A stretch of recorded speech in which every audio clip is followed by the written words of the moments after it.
आज समाजसेवक राज असरोणकर साहेब यांनी ज्या विषयावरती उपोषणाला बसलेले तो विषय असा आहे की डॉक्टर बाबासाहेब आंबेडकरांचा जो पुतळा आहे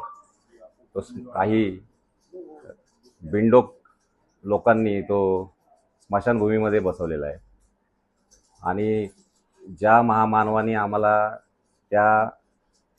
कचऱ्यातून चांगले दिवस आणले, चांगले दिवस आम्हाला बघायला मिळालेत आणि त्याच महामानवाला आपण अशा ठिकाणी हे करतोय की त्या ठिकाणी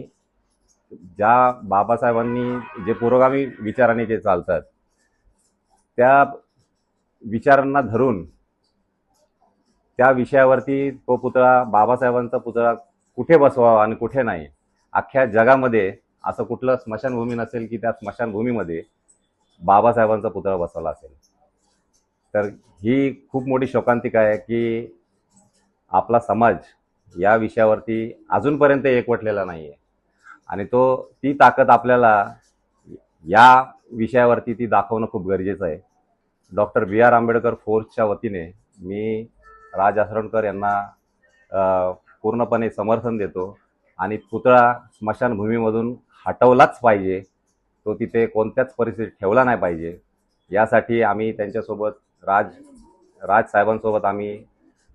पूर्णपणे ताकदीने त्यांच्यासोबत आम्ही उभे आहोत आणि आमचं पूर्ण डॉक्टर बी आर आंबेडकर फोर्स संघटनेचं त्यांना पूर्णपणे समर्थन आहे.